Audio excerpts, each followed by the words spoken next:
जय हिंद दोस्त, मैं आपका दोस्त अवाजीत अंतर्राष्ट्रीय प्लेयर। दोस्त, आप लोग को सबसे बड़ी इंपॉर्टेंट एक बात लेके आ चुका हूं, जो कि बिहार बीपीएससी टीआरई 1.0 की जो बातें हुई वो हुई, 2.0 में भी वही बातें निकल के आ रही हैं।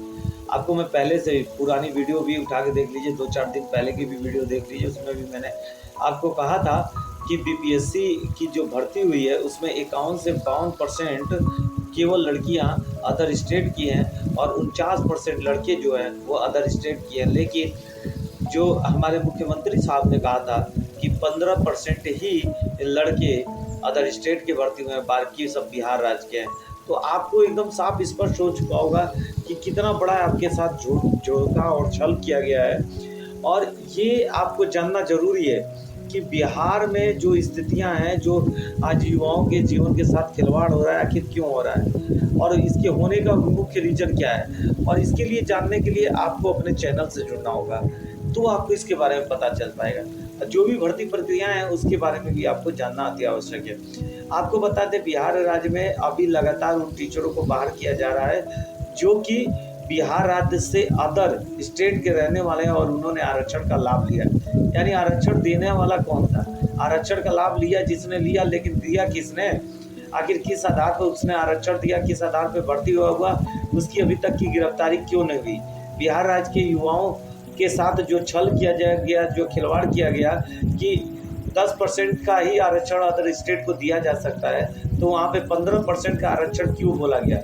ये तो मुख्यमंत्री साहब ने अपने जबानी कहा था, जबकि मुख्यमंत्री साहब ने स्वयं ज्वाइनिंग लेटर बांट रहे थे, तब उन्होंने इस बात को कहा था कि 15% बढ़ती हुई। अब पता चल रहा है कि लड़कों का 49% और लड़कियों का 51% अब भर्ती हुआ है, जो अदर स्टेट से है, और उनको general, OBC, SC, ST, EWS का आरक्षण भी प्राप्त किए हैं। यानी अदर स्टेट के होके किस प्रकार से आरक्षण प्राप्त किए, इसकी भी बाकायदा जांच होनी चाहिए। लेकिन इसके साथ साथ उन व्यक्तियों की जांच सबसे अधिक आवश्यक है जो व्यक्ति ने उनको आरक्षण दिया है। वो अधिकारी को सस्पेंड करके उसके ऊपर कार्रवाई करना चाहिए जिसने उनको आरक्षण का हकदारी मानते हुए उनको आरक्षण दिया।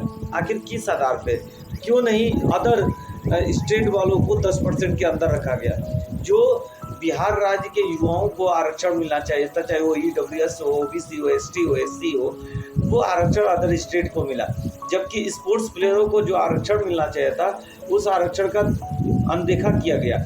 वहाँ पे भी उन्हीं लोगों को आरक्षण दिया गया जो कि पहले से किसी ग्राउंड में न हो के पार्क में सिखा रहे हो और उनसे जुड़े हो और उनके जीवन के साथ उन्होंने लाभ उठाया हो।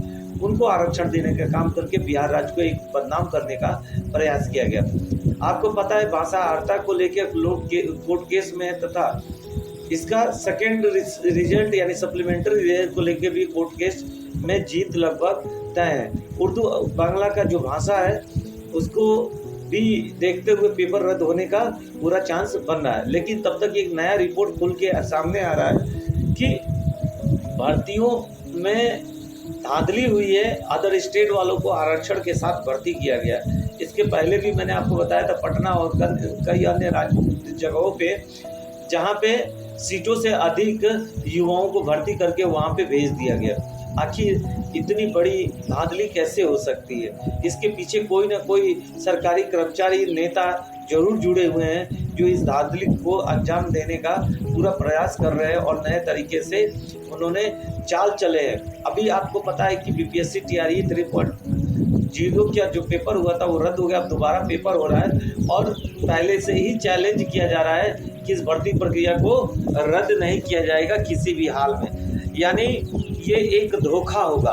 अगर धांधली होती है तो वहाँ भी परीक्षा को रद्द होना होगा, अगर नहीं होता है तो इसके मतलब ये कि धांधली हो रही है। और बीपीएससी 3.0 का पेपर किसी अन्य संस्था से दिलवाना चाहिए, एसएससी या अन्य ऐसी संस्था जो कि साफ और स्वच्छ हो। पेपर ऐसे जगह पे छपवाना चाहिए जहाँ पे कभी भी ब्लैक लिस्ट में वो paper soft trending paper soft ना आया हो।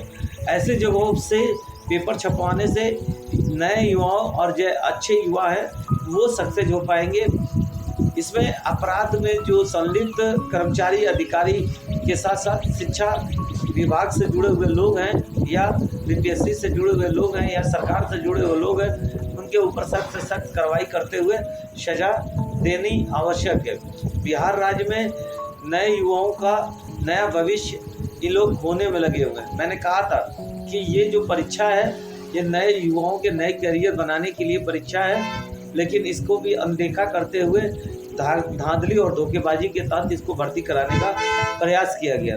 बिहार को एक अच्छे शिक्षक की आवश्यकता है, अच्छे शिक्षकों की आवश्यकता इसलिए है कि नए युवाओं का अच्छे रास्ते में जाने और अच्छे जीवन बनाने में सफलता प्राप्त हो सके। इसकी लड़ाई बहुत अधिक चल रही है और हम लोग की जीत होगी, विश्वास रखिए। बस आप लोग साथ और सपोर्ट हमेशा बनाए रखिए। इसके साथ साथ वीडियो को शेयर भी करना होगा।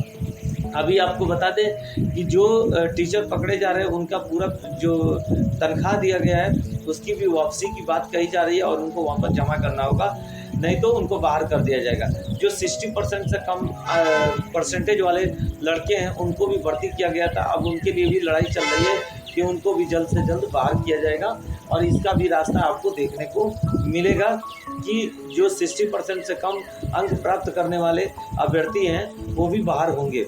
अभी देखिए नया जो रास्ते दिख रहे हैं, जो पकड़े जा रहे धांधलीकर्ता, इस आधार पे तो पूरी परीक्षा को ही रद्द कर देना चाहिए, पुनः दोबारा परीक्षा होना चाहिए।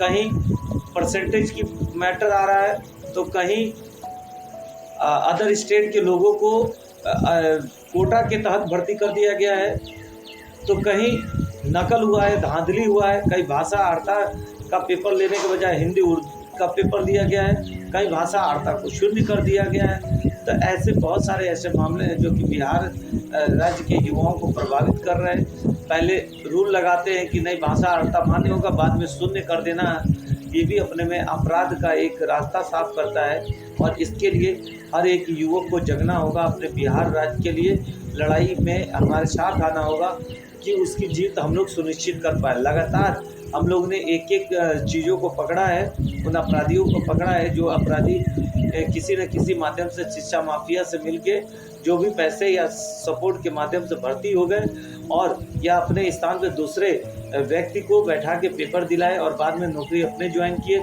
ऐसे लोगों की धरपकड़ करवाने में हम लोग ने बहुत अधिक मदद किया है, चाहे वो वीडियो के माध्यम से हो, चाहे हम लोग वहाँ उपस्थित होकर कराए हों। इसमें आर्थिक अपराध इकाई ने बड़े स्तर पे भंडाफोड़ किया इन शिक्षा माफियाओं का। उनके लिए को भी मैं बहुत अधिक धन्यवाद करना चाहता हूं कि आप लोग की वजह से ही ये सारे मामले उजागर हो पाए और आज युवक अपनी लड़ाई और सच्ची लड़ाई के लिए सामने हैं। और आप लोग का सहयोग सपोर्ट रहा तो ज़रूर हम लोग अपनी जीत तय कर पाएंगे। इसके लिए वीडियो को अधिक से अधिक शेयर, लाइक, सब्सक्राइब करना होगा। जय हिंद, जय भारत।